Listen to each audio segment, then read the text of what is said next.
सूक्ष्म में विराजमान परम पूज्य गुरुदेव, परम वंदनीय माता जी, सम्मानित मंच, हमारे भारतवर्ष के विभिन्न प्रांतों से, शहरों से मिशन के स्तंभ, कार्यकर्ता बहनों और भाइयों,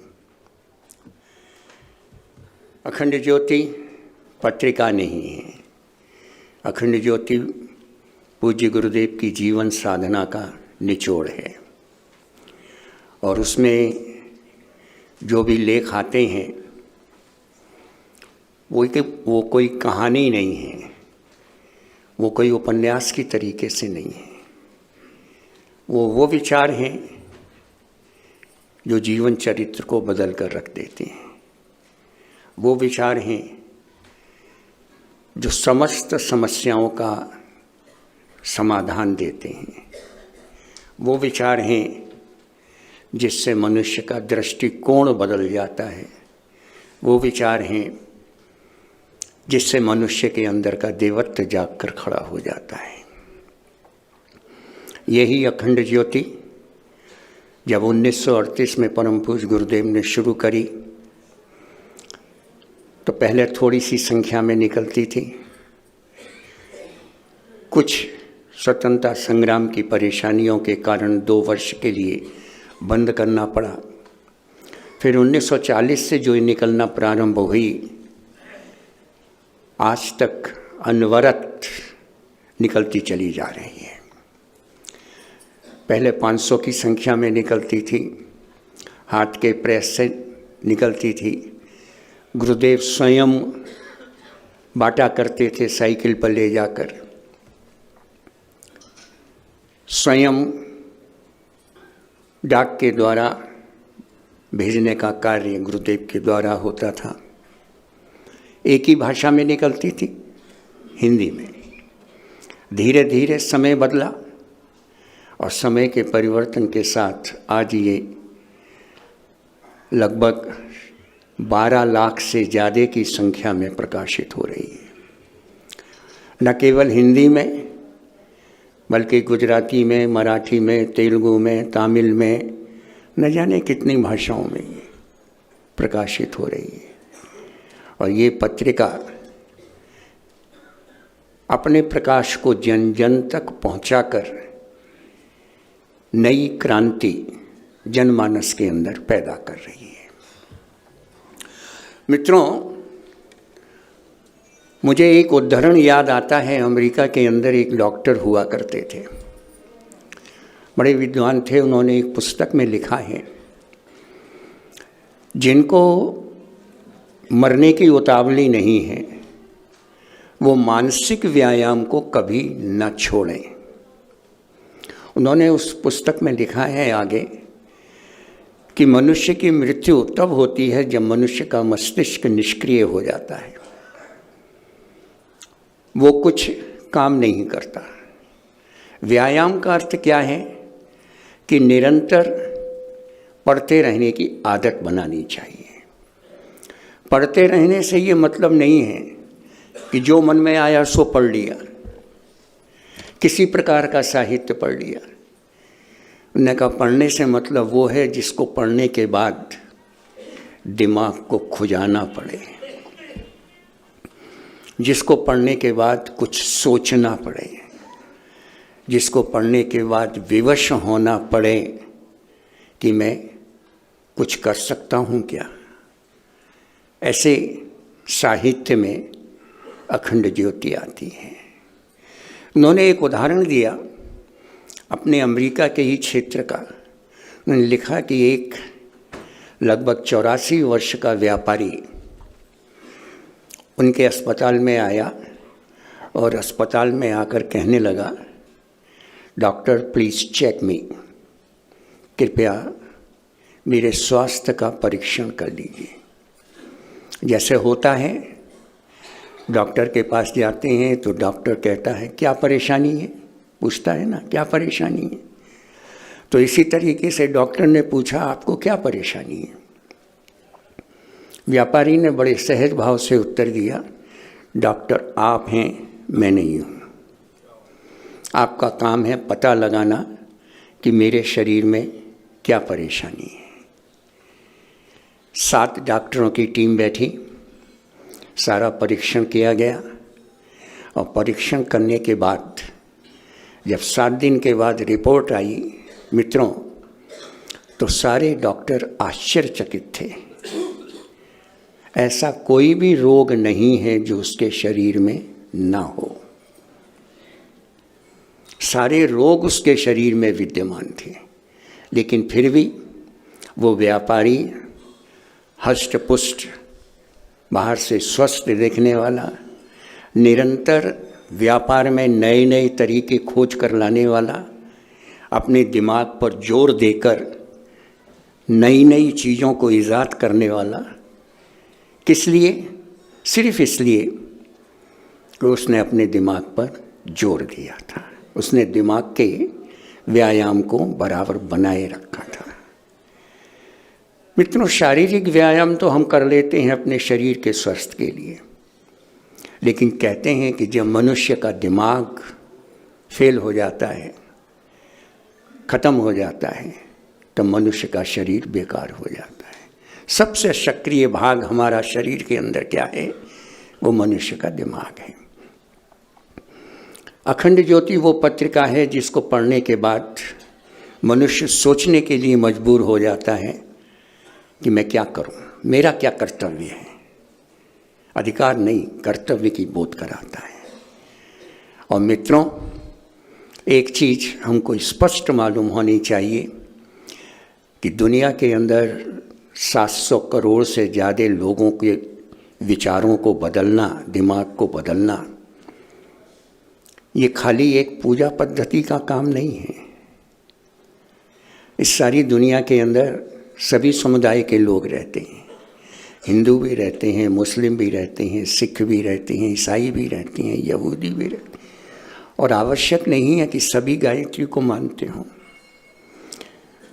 एक बार जब मैं गुरुदेव के पास गया था तो गुरुदेव ने कहा, बेटा, मैंने लोगों से कहा कि मुझे घर घर पहुंचा दो। तो लोगों ने सोचा कि गुरुजी कह रहे हैं कि गुरुजी को घर घर पहुंचा दो, इसलिए गुरुजी के बहुत सारे चित्र खरीद लिए और चित्र को लेकर घर घर में स्थापित करने लगे। गुरुजी बोले, बेटा, मेरे चित्र को लेकर मस्जिद में जाएगा, लोग मारेंगे। उन्हें नहीं मालूम ये कौन है। बोले, मैं एक शरीर के रूप से व्यक्ति हूँ, मेरी जाति है, मेरा धर्म है, मेरा मज़हब है, लेकिन अगर शक्ति की दृष्टि से, सूक्ष्म दृष्टि से देखना चाहो तो मैं व्यक्ति नहीं, मैं विचार हूँ। मुझे घर घर पहुँचा दो, इसका मतलब सिर्फ एक ही चीज़ है कि मेरे विचारों को घर घर पहुँचा दो। उन्होंने कहा, विचारों का कोई मज़हब नहीं होता, विचारों की कोई जाति नहीं होती। विचार समस्त मानव प्राणी के हैं और जिसके विचार अच्छे हैं वो समाज में फैलते हैं, घर घर पहुंचते हैं और एक क्रांति पैदा कर देते हैं। इतिहास इस बात का साक्षी है कि विचारों के माध्यम से कितनी ही क्रांतियां विश्व के अंदर संपन्न हुई हैं, जिसमें खून का एक कतरा भी नहीं बहा, लेकिन सारे विश्व के अंदर क्रांति पैदा हो गई। गुरुदेव ने युग निर्माण योजना बनाई और उसके नीचे एक लाइन लिखी थी, विचार क्रांति अभियान। विचार क्रांति अभियान का मतलब क्या? Total revolution by change of thoughts, सिर्फ विचारों के परिवर्तन से। आज सबसे बड़ा प्रदूषण कोई कहता है वायु का है, कोई कहता है जल का है, कोई कहता है किसी प्रकार का है, लेकिन सबसे बड़ा अगर प्रदूषण है तो वो है विचारों का। और विचारों का प्रदूषण ठीक हो जाए मित्रों, तो ये सारे प्रदूषण ठीक हो जाएंगे। वायु का प्रदूषण भी ठीक हो जाएगा, जल का प्रदूषण भी ठीक हो जाएगा और तरह तरह के और प्रदूषण सारे के सारे ठीक होते हुए चले जाएंगे। लेकिन सबसे बड़ा प्रदूषण वो है विचारों का प्रदूषण। आज विचारों के अंदर नकारात्मकता छाती चली जा रही है, नेगेटिविटी। एक बात के दो अर्थ निकालकर हम नकारात्मकता को जीवन में उतारने का प्रयास करते हैं, नेगेटिविटी को जीवन में धारण करने का प्रयास करते हैं। लेकिन अगर पॉजिटिविटी धारण कर ली जाए, सकारात्मकता धारण कर ली जाए, तो मित्रों बहुत बड़ा परिवर्तन हो सकता है। मेडिकल साइंस की एक पुस्तक मुझे हमारे वरिष्ठ कार्यकर्ता डॉक्टर दत्ता ने दी थी, मैंने उसको पढ़ा और पढ़ने के बाद मैंने एक चीज़ पाई कि मनुष्य अपने स्वास्थ्य को सिर्फ विचारों के परिवर्तन से भी ठीक कर सकता है। अगर आपकी सोच नकारात्मक है तो आप उस सोच को बदल लें, सकारात्मक कर लें, तो निश्चित रूप से आप अपने आप को स्वस्थ बना सकते हैं। कोई व्यक्ति यदि बार बार ये सोचे मैं रोगी हूँ, मैं रोगी हूँ, मैं रोगी हूँ, तो वो ना रोगी होता हुआ भी रोगी हो जाएगा। और कोई व्यक्ति बार बार यदि सोचे मैं ठीक हूँ, मैं ठीक हूँ, मैं ठीक हूँ, तो रोगी होते हुए भी ठीक हो जाएगा। ये विचारों की बहुत बड़ी शक्ति है। मित्रों, मुझे याद आती है एक घटना 1960 के लगभग की, 1960 के दशक की है। अखंड ज्योति मथुरा से प्रकाशित हुआ करती थी। उस समय अखंड ज्योति जब निकलती थी तो डाकघर के अंदर बहुत सारे बोरे इकट्ठे हो जाते थे और वहाँ से डाक के द्वारा अखंड ज्योति विभिन्न प्रांतों में, शहरों में, गांवों में भेजी जाती थी। अर्थात अखंड ज्योति का और डाक का बहुत गहरा संबंध रहा है और वो आज तक है, क्योंकि बाई पोस्ट ही हम उसको एक स्थान से दूसरे स्थान तक भेजते हैं। उस 1960 के दशक में अखंड ज्योति कार्यालय मथुरा में उत्तर प्रदेश के पोस्ट मास्टर जनरल प्रांतीय अधिकारियों के साथ अचानक वहाँ पर आ पहुँचे। बड़ी पोस्ट थी, पोस्ट मास्टर जनरल, और पोस्ट मास्टर जनरल को देखकर सभी आश्चर्यचकित हो गए, ये कैसे आ गए। और बड़ा हर्ष भी हुआ कि इतना बड़ा अधिकारी पोस्ट मास्टर जनरल हमारे कार्यालय में आया है। उसका स्वागत किया गया, सत्कार किया गया, उनको बैठाया गया। पूज्य आचार्य जी को सूचना दी गई। आचार्य जी आए, सारी की सारी बातें आपस में हुई। अखंड ज्योति को देखकर पोस्ट मास्टर जनरल को बड़ा आश्चर्य हुआ। उन्होंने कहा, इतनी शानदार पत्रिका जिसका एक एक लेख ऊर्जा से भरा पड़ा है, प्राण से भरा पड़ा है, इतने कम मूल्य में इतना अच्छा मैटर सुंदर कलेवर के साथ, और जिस पत्रिका के अंदर एक भी विज्ञापन नहीं है, जिनके लेखों पर किसी का नाम नहीं है, जिसके संपादन मंडल में कोई लंबी चौड़ी टीम नहीं है, जिसका संरक्षण मंडल नाम की कोई चीज़ नहीं है, इतना बड़ा ये काम कैसे चल रहा है। तो लोगों ने कहा, ये सारा काम पूज्य आचार्य जी अकेले ही करते हैं, अकेले ही देखते हैं। तो उन्होंने कहा, बस यही सारी चीज़ देखकर मेरे मन के अंदर इच्छा हो आई कि इस महामानव से मिल तो लूँ, मैं देख तो लूँ, जो इतना महान कार्य कर रहा है। सरकारी दौरा था, सरकारी दौरे के साथ साथ मैंने सोचा कि इस अखंड ज्योति संस्थान का भी मैं दौरा इसमें जोड़ लूँ। बातचीत हुई। बातचीत करते करते पूज्य आचार्य जी ने उनको कहा, आप जिसे देखना चाहते हैं उसे मैं दिखा नहीं सकता, और जिसे आप देख रहे हैं वो इतना सब कुछ कर नहीं सकता। एक वाक्य में उन्होंने सारी चीजें कह दी कि अखंड ज्योति का इतना सुंदर कलेवर, इतने सुंदर प्राणवान लेख जो आप देख रहे हैं, पढ़ रहे हैं, इतने सस्ते दाम में, इतने कम दाम में ये पत्रिका आप देख रहे हैं, ये कोई देवी सत्ता का ही काम है, उसे मैं दिखा नहीं सकता। और जिसे आप देख रहे हैं वो ये सारा काम कोई एक व्यक्ति कर नहीं सकता। मित्रों, अखंड ज्योति के अंदर जो विचार आते हैं वो विचार साधारण नहीं है। परम पूज्य गुरुदेव ने कहा था कि अगर इनके बीज जनमानस के अंदर बिखर जाएं, पहुंच जाएं, तो वो समाज के अंदर इतनी बड़ी क्रांति पैदा कर सकते हैं जिसकी आप कल्पना भी नहीं कर सकते। लेकिन पहुंचेंगे कैसे? प्रश्न इसी चीज़ का है। उड़कर तो पहुंचेंगे नहीं, तो इसके लिए प्रयास किसको करना पड़ेगा? प्रयास हमको और आपको ही करना पड़ेगा। गुरुदेव ने एक बार नहीं कई बार अपनी पत्रिकाओं में लिखा है कि जो पत्रिका मंगाते हैं वो कम से कम एक काम तो कर सकते हैं कि एक वर्ष में 2-2, 3-3 सदस्यों की संख्या तो बढ़ा सकते हैं।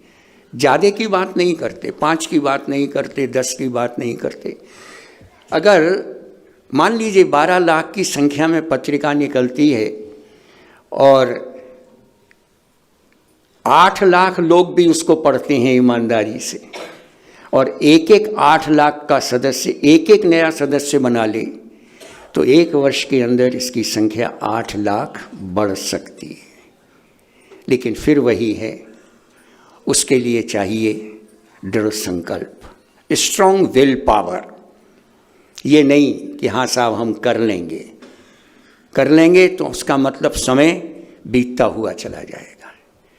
मित्रों, अखंड ज्योति पत्रिका एक ऐसी है कि परम पूज्य गुरुदेव जब इसको निकालते थे, उस समय की बात है, तब एक बार मुझे मालूम है परम पूज्य गुरुदेव ने अपनों से अपनी बात में लिखा था कि महंगाई बहुत बढ़ गई है, कागज़ का मूल्य बढ़ गया है, अखंड ज्योति पत्रिका को निकालना इतने मूल्य में संभव नहीं हो पा रहा है। इसलिए 2 तरीके हैं, या तो पृष्ठों की संख्या कम कर दी जाए या इसका मूल्य बढ़ा दिया जाए। ये पाठकों के ऊपर है, वो अपनी राय हमको भेजें।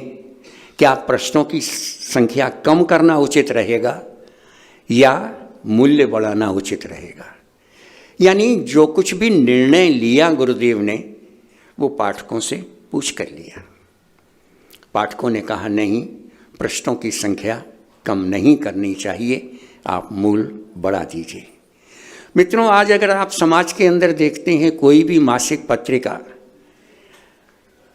अगर 60 पेज की भी है तो 30 पेज उसके विज्ञापनों से भरे रहते हैं, और वो भी इतने सस्ते मूल्य में आपको नहीं मिल सकती किसी भी कीमत पर। ये एकमात्र ऐसी पत्रिका है जो अपने जन्म से लेकर आज तक निरंतर उसी भाव से निकलती हुई चली जा रही है, जिसके प्रारंभ के पृष्ठ से लेकर अंतिम पृष्ठ तक कोई भी विज्ञापन आपको देखने को नहीं मिलेगा। यहाँ तक कि बड़े बड़े साहित्यकार एक चीज़ कहा करते थे, आचार्य जी ये पत्रिका आपकी थोड़े दिनों चलेगी, फिर बाद में ठप हो जाएगी। क्यों? क्योंकि हमने देखा है अच्छी अच्छी पत्रिकाओं के बगैर विज्ञापन के पत्रिका चल नहीं सकती है, चल नहीं पाती है। लेकिन आचार्य जी मुस्कुरा कर कह देते थे, बेटा मेरी ये पत्रिका उन पत्रिकाओं जैसी नहीं है। ये पत्रिका वो है जो लोगों के अंदर प्राण फूंकती है, और इसीलिए ये पत्रिका अपने लगभग 80 वर्ष पूर्ण कर चुकी है और निरंतर निकलती हुई चली जाती है। मित्रों, मुझे एक दृष्टांत और याद आता है। बनारस हिंदू विश्वविद्यालय के अनुभव त्रिपाठी नाम का एक छात्र था, इंजीनियर का छात्र था, बड़े गरीब परिवार से था। एग्जामिनेशन का समय आया, फीस जमा करनी थी, फीस जमा करने के लिए पैसे नहीं थे। पिताजी को फ़ोन किया, पिताजी पैसे चाहिए, फीस जमा करनी है। पिताजी ने फ़ोन पर ही खरी खोटी सुना दी, उल्टी सीधी सुना दी। बड़ा परेशान हुआ, क्या करूं? ऐसे में नकारात्मक विचारों ने उसको घेर लिया। डिप्रेशन में आया, नकारात्मक विचारों से घिरा हुआ था। मन कर रहा था आत्महत्या कर लूं। आत्महत्या का विचार मन के अंदर आया। अचानक कहीं किसी के कमरे में गया, देखा पत्रिका पड़ी हुई थी, अखंड ज्योति। पत्रिका को पढ़ा आश्चर्यजनक परिवर्तन हुआ। जो पृष्ठ खोला उसके अंदर वही विचार मिले, जीवन से हार नहीं माननी चाहिए, संघर्ष करो, सफलता निश्चित मिलेगी। और मित्रों, पत्रिका को पढ़ने के बाद उसके विचार बदल गए, और विचार बदलने का परिणाम ये हुआ मित्रों कि कुछ दिनों के बाद वही पिताजी जिन्होंने फ़ोन से उसको खरी खोटी सुनाई थी, स्वयं फीस लेकर उसके पास आए और उसकी फीस को जमा कराया। ये सारी घटना जब हो गई तो वही विद्यार्थी एक बहुत बड़े अध्यात्मविद जे कृष्णमूर्ति के पास गया, उनसे मिला, पूछा ये घटना मेरे जीवन में घटी है, ये क्यों घटी है? आप बहुत बड़े अध्यात्मविद हैं, क्या आप इसका समाधान दे सकते हैं? जे कृष्णमूर्ति गुरुडम के खिलाफ थे, नहीं मानते थे, लेकिन अध्यात्म के क्षेत्र में आगे थे। सारी घटनाक्रम को सुना और सुनने के बाद उन्होंने एक वाक्य कहा, तुम पर हिमालय के महान ऋषियों और उनके अति विशिष्ट प्रतिनिधियों की छाया है, और यही विशेष कारण है कि तुमने अपना दृष्टिकोण बदला है। उन्होंने आगे कहा, और उनके शब्द ये हैं कि इस पत्रिका में जो शब्द लिखे जाते हैं उसको कोई भी लिखे, कभी भी लिखे, किसी भी प्रकार से लिखे, कहीं भी लिखे, लेकिन चेतना के सूत्र हमेशा हिमालय की सत्ताओं से जुड़े रहेंगे। लिखने वाला कोई भी हो उसको, लेकिन उसके विचार यानी उसके सूत्र हिमालय की सत्ताओं से जुड़े रहेंगे। मित्रों, ये कोई साधारण पत्रिका नहीं है, ये वो पत्रिका है जिसको पढ़ने के बाद विचारों में हलचल होती है, हृदय में हलचल होती है, एक क्रांति समाज के अंदर करने का मन चाहता है। इसी प्रकार से मैं आपको एक और उदाहरण देना चाहूँगा। फादर कामिल बुल्के, जिनको अनेक भाषाओं का ज्ञान था, अंग्रेजी की, जर्मनी की, लैटिन की, फ्रेंच की, हिंदी की, ग्रीस की, संस्कृत की, वो भारत के नागरिक बनने के बाद बड़े गर्व से स्वयं को बिहारी कहते थे। कहते थे, मुझे ये गर्व है कि मैं बिहारी हूँ। बेल्जियम की सरकार ने उनको सम्मानित भी किया था, उन्हें रॉयल एकेडमी का सदस्य भी बनाया था। भारत सरकार ने उनको पद्म भूषण से सम्मानित किया था। मित्रों, उन्होंने 29 पुस्तकें लिखी, हिंदी और अंग्रेजी का शब्दकोश भी बनाया। उनके अनुसार जैसा वो कहते हैं संस्कृत भाषा वास्तव में महारानी है, हिंदी बहुरानी है और अंग्रेजी नौकरानी है। हम जो अंग्रेजी की तरफ भागते हैं उसको छोड़ना चाहिए और अपनी मातृभाषा हिंदी को, बल्कि मूल रूप से संस्कृत को जीवन के अंदर अपनाना चाहिए। मित्रों, हमारी अखंड ज्योति जो निकलती है मूल रूप से वो हिंदी और संस्कृत भाषाओं का ही समन्वय है, और उसके अंदर जो कुछ भी लेख आते हैं वो सारे के सारे लेख 3-4 प्रकार से होते हैं। उसके अंदर अध्यात्म होता है, उनके अंदर विज्ञान होता है, उनके अंदर योग होता है, उनके अंदर यज्ञ से संबंधित चीज़ें होती हैं, उनके अंदर आर्यवेद होता है, उनके अंदर युवा स्तंभ होता है, उनके अंदर विचार क्रांति के लेख होते हैं। खाली एक चीज़ नहीं होती, एक ही प्रकार के नहीं होते, बल्कि ये सारी की सारी चीज़ें आपको इस अखंड ज्योति पत्रिका में मिलती हुई चली जाएंगी। वही फादर कामिल बुल्के तुलसी और वाल्मीकि के प्रति बड़े निष्ठापूर्ण थे। जनेश्वर सिंह उनके साथ बड़ी घनिष्ठता से रहे थे। एक दिन उनसे पूछा, आप अखंड ज्योति के संपर्क में कैसे आए? कौन आपको इनके संपर्क में लाया? क्या आप इसके लेखक से या इसके संपादक से मिले हैं? कामिल बोलके ने बड़े भावुक होकर कहा, मिला तो मैं तुलसी से भी नहीं हूँ, लेकिन श्री राम से भी मैं नहीं मिला, लेकिन उनके प्रति मेरी श्रद्धा है, उनके प्रति मेरा प्रेम है, और यही प्रेम मुझे रामायण पढ़ने के लिए, तुलसीकृत रामायण, वाल्मीकिकृत रामचरितमानस को पढ़ने के लिए मुझे प्रेरित करता है। और मेरे घर के अंदर रामायण, गीता और उसके साथ साथ परम पूज्य गुरुदेव के द्वारा लिखित अखंड ज्योति भी है। उन्होंने अपने एक संस्मरण में सुनाया, कामिक बुल्के ने, वो कहते हैं कि मैं एक बार भ्रमण के दौरान एक मुसलमान भाई के यहाँ गया जो संत नाम से जाने जाते थे। उनके यहाँ कुरान भी थी, उनके यहाँ रामचरितमानस भी थी। अच्छा लगा, लेकिन एक तरफ मेज पर मैंने उनके अखंड ज्योति को देखा तो मुझे बड़ा आश्चर्य हुआ। आश्चर्य मेरे चेहरे पर टपक रहा था, और मेरे इस चेहरे को देखकर वो मुसलमान संत कहने लगे, हाँ मैं मुसलमान हूँ। आपको आश्चर्य हो रहा होगा ये रामचरितमानस और ये अखंड ज्योति मेरे यहाँ क्यों है? मेरे यहाँ इसलिए है कि हिंदुस्तान मेरा वतन है, जो मेरे लिए जन्नत है। यहाँ के हर फरिश्ते के लिए, जो भी राष्ट्र के हित में काम करता है, मेरा सर झुकता है। रामचरितमानस जिसकी कथा है, उनमें खुदा का नूर है, मेरी रूह पाक होती है।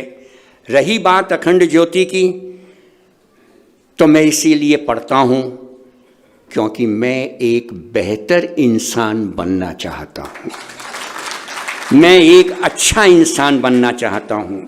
और अखंड ज्योति के अंदर वो सारे नुक्से हैं, वो सारे पॉइंट्स हैं जो मनुष्य को एक बेहतर इंसान बनाता है, और जिससे मनुष्य के अंदर देवत्व का उदय हो सकता है। मित्रों, ये छोटी छोटी बातें हैं, लेकिन हृदय को झकझोर कर रख देती हैं। परम पूज्य गुरुदेव ने तो अपने विचारों को लेखनी के रूप में लिपिबद्ध कर दिया, और वो लेखनी जो प्रति महीने हमारे पास डाक के माध्यम से आती है। अब मित्रों, हमारा कर्तव्य क्या है? हमारा कर्तव्य सिर्फ एक ही है कि हम उन विचारों को, परम पूज्य गुरुदेव की उस लेखनी को जन जन तक पहुंचाने का संकल्प लेकर यहाँ जाएं। न केवल अखंड ज्योति, बल्कि एक पारिवारिक पत्रिका भी परम पूज्य गुरुदेव ने लगभग आज से 57 वर्ष पूर्व प्रारंभ करी थी, और उस पत्रिका का नाम है युग निर्माण योजना। और इसी के साथ साथ एक पाक्षिक समाचार परम पूज्य गुरुदेव ने, मुझे याद है दिल्ली के अंदर जब डाक विमोचन हुआ था, तब उस वक़्त तीव्रता से इनके सदस्य बने थे। ये वो था जो मिशन के अंदर चलने वाली गतिविधियों की जानकारी देता है। ये पाक्षिक समाचार पत्र, क्या हो रहा है, आगे आने वाले कार्यक्रम क्या हैं, उनको किस प्रकार से करना है, किस रूप से करना है, कहाँ पर कैसे कार्यक्रम हुए, ये सारी जानकारी हमको प्रज्ञा अभियान पाक्षिक से मिलती है। युग निर्माण योजना वो पारिवारिक पत्रिका है जिसके अंदर वो लेख आते हैं, वो कहानियाँ आती हैं जिनको पढ़कर हम अपनी विचारधारा को बदल सकते हैं, अपने स्वभाव को बदल सकते हैं। किस तरीके से उपासना से जुड़ा जाए, किस तरीके से साधना से जुड़ा जाए, किस तरीके से स्वाध्याय किया जाए, किस तरीके से पुस्तक मेले लगाए जाएं, ये सारी चीज़ें आपको युग निर्माण योजना के अंदर देखने को मिल जाएंगी, पढ़ने को मिल जाएंगी। इसलिए परम पूज्य गुरुदेव की तीनों पत्रिकाएं, अखंड ज्योति आध्यात्मिक पत्रिका, वैज्ञानिक पत्रिका, युग निर्माण योजना पारिवारिक पत्रिका, और प्रज्ञा अभियान समाचार देने वाली पत्रिका, गतिविधियों की जानकारी देने वाली पत्रिका, ये सारी पत्रिकाएं प्रत्येक सक्रिय कार्यकर्ता के लिए न केवल जरूरी है बल्कि आवश्यक है।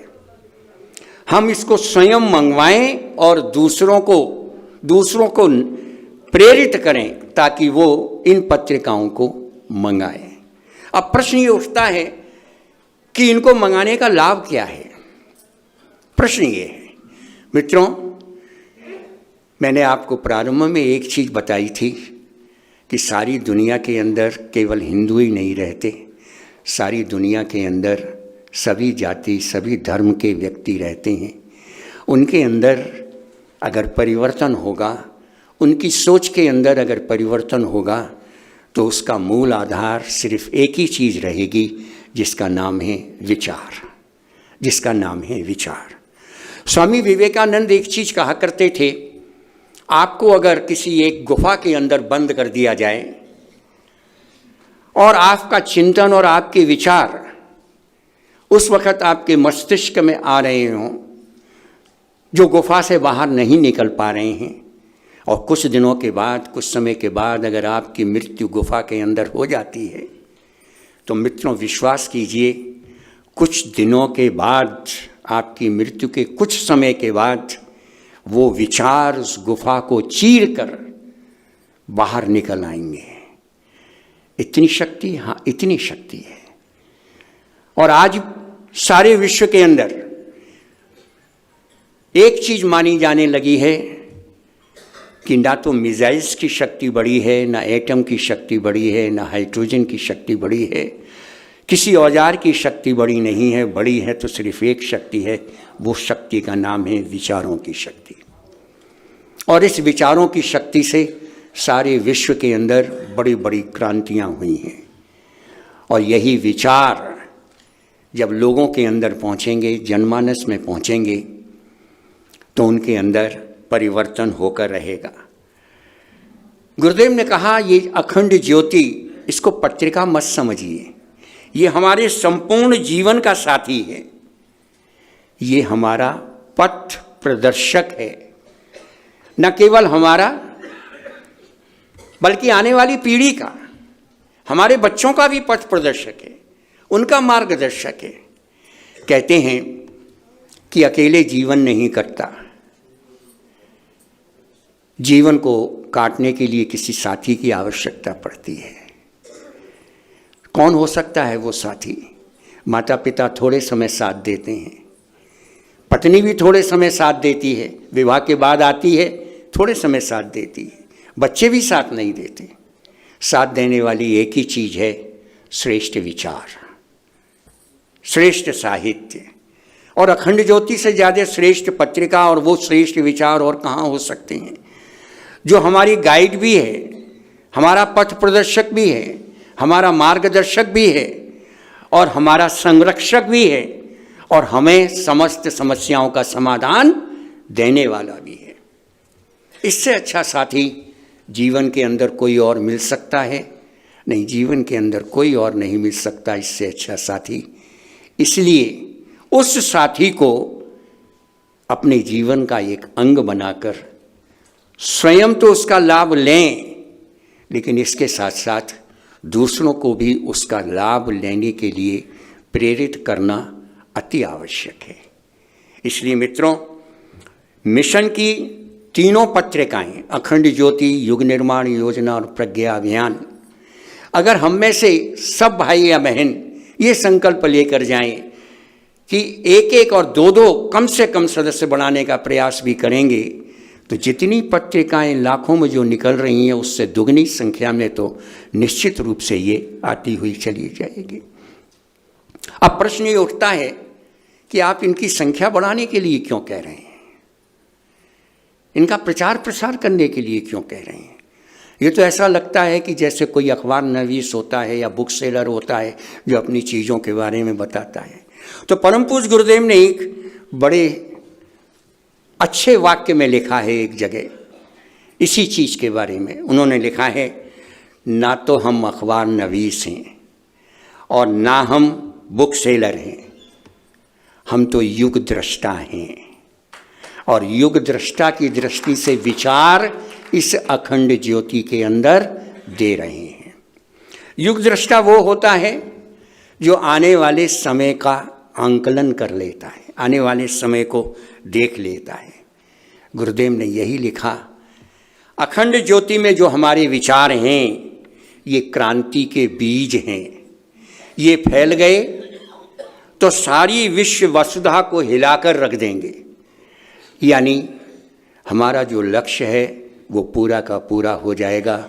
मनुष्य में देवत्व का उदय और धरती पर स्वर्ग का अवतरण।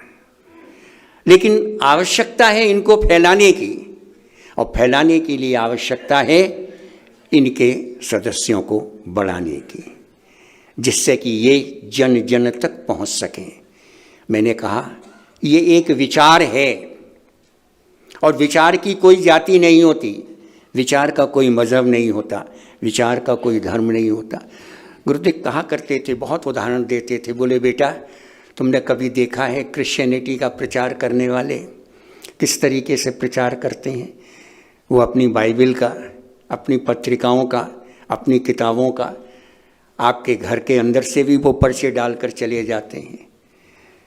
आप चाहे पढ़ने को तैयार हो ना हो, आपके पीछे पीछे चलेंगे 10 कदम, और 10 कदम चलकर उस किताब के बारे में बताकर ज़बरदस्ती आपके हाथ में वो किताब पकड़ा ही देंगे। क्या हम इतना नहीं कर सकते कि इन श्रेष्ठ विचारों को, जिनके अंदर इतनी शक्ति है कि जो हमारे अंदर का देवत्व जाग कर खड़ा कर सकें, उन विचारों को नई पीढ़ी तक, आने वाली लोगों तक पहुंचाने का प्रयास कर सकें? ये हमारा कर्तव्य है। मित्रों, अखंड ज्योति के अंदर परम पूज्य गुरुदेव की जीवन साधना का निचोड़ है। परम पूज्य गुरुदेव की आत्मा का जीता जागता स्वरूप अगर हमें कहीं देखना है तो वो अखंड ज्योति के अंदर मिलेगा। अखंड ज्योति के अंदर मिलते हैं बहुत सारी चीज़ें। वैज्ञानिक लेख इसके अंदर हैं, विज्ञान और अध्यात्म का समन्वय इनके अंदर है। नवीनतम चीज़ें जो इस समय विश्व के अंदर घटित हो रही हैं वो आपको अखंड ज्योति की पत्रिकाओं के लेखों में मिल जाएंगी। सामाजिक लेख मिलेंगे, वैचारिक लेख मिलेंगे। मनुष्य को किस प्रकार से संस्कारवान बनाया जाता है, सारे संस्कारों का उल्लेख इसके अंदर मिलेगा। धार्मिक लेख इसके अंदर मिलेंगे, और तो और गायत्री का तत्व ज्ञान और यज्ञीय विचार इस अखंड ज्योति के अंदर आपको देखने को मिलेंगे। मित्रों, अखंड ज्योति में अगर मैं ये कहूँ कि सारे वेदों का और सारे आर्ष ग्रंथों का निचोड़ इसके अंदर मिलता है तो कोई अतिशयोक्ति नहीं होगी। अखंड ज्योति के अंदर आर्ष ग्रंथों का आपने देखा नहीं, पिछले कई समय से, कितने ही समय से गीता का लेख इसके अंदर आ रहे हैं। किस तरीके से गीता को कंठस्थ करके हम जनमानस के अंदर पहुंचा सकते हैं और गीता के उपदेशों को अपने जीवन के अंदर पालन कर सकते हैं। और चेतना की शिखर यात्रा किस तरीके से परम पूज्य गुरुदेव के प्रारंभिक जीवन से लेकर उनके आखिरी समय तक का एक एक चीज़ आपको इस अखंड ज्योति के अंदर देखने को मिल जाएगी। और सबसे बड़ी महत्वपूर्ण चीज़, ये अखंड ज्योति वो पत्रिका है जो बच्चों से लेकर वृद्धों तक के लिए उपयोगी है। वरना समाज में मिलने वाली पत्रिकाएं खाली एक वर्ग के लिए होती हैं, कोई तो नारियों के लिए ही होती हैं, और कोई विशेषकर बच्चों के लिए होती हैं, कोई विशेषकर पुरुषों के लिए होती हैं। लेकिन अखंड ज्योति एक ऐसी पत्रिका है जो सभी उम्र के भाइयों और बहनों के लिए है। इस पत्रिका के अंदर प्रतिदिन जीवन में आने वाली समस्याओं और चुनौतियों का किस तरीके से व्यवहारिक समाधान होगा, वो सारा का सारा समाधान इसके अंदर हमको मिलता है। यानी एकमात्र ऐसी पत्रिका, मैंने कई बार लोगों से कहा और लोगों ने पढ़ा और लोगों ने देखा और उन्होंने बताया कि जब कभी भी हम किसी समस्या से ग्रसित थे, हमने अखंड ज्योति के पृष्ठ को खोला और आप आश्चर्य करेंगे कि हमने जिस पृष्ठ को खोला वो समाधान हमको उसी पृष्ठ के अंदर मिलता हुआ चला गया। यानी ये एकमात्र ऐसी चीज़ जो हमको समस्त समस्याओं का समाधान दे सकती है। अखंड ज्योति पत्रिका के माध्यम से विचार जागृत होते हैं और विचारों को जब जागृत कर लिया जाता है तो यही विचार बड़ी बड़ी क्रांतियां पैदा कर लेते हैं। और अगर विचारों को जागृत ना किया जाए और विचारों को वैसे ही छोड़ दिया जाए स्वतंत्र, तो मित्रों वो विचार कलुषित हो जाते हैं, कलंकित हो जाते हैं और यही विचार हमको पतन के गर्त में ले जाते हैं।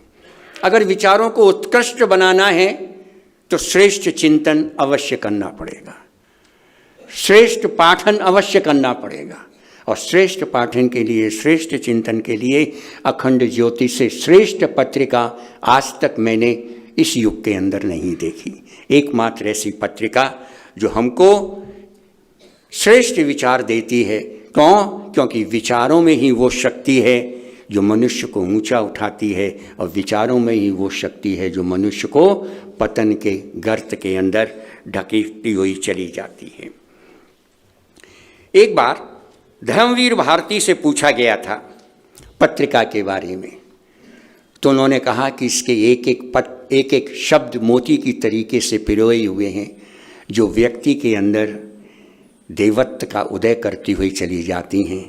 मैं वैसे साहित्यकार हूँ, मैं संत तो नहीं हूँ, लेकिन साहित्य की दृष्टि से इसकी भाषा पूरी तरीके से साहित्यिक है।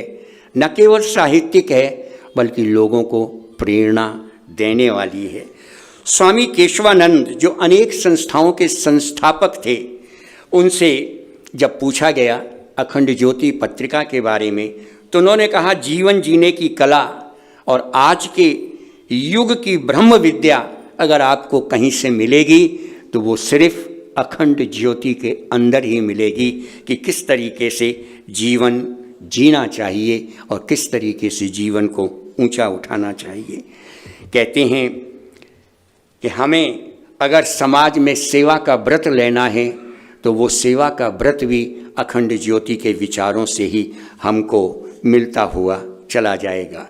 इसलिए आज की आवश्यकता सिर्फ एक है मित्रों कि हम इस अखंड ज्योति पत्रिका को जन जन तक पहुंचाएं और जन जन तक पहुंचाने के लिए हम अभी से संकल्पित हो जाएं और संकल्पित होकर आगे बढ़ने का प्रयास करें।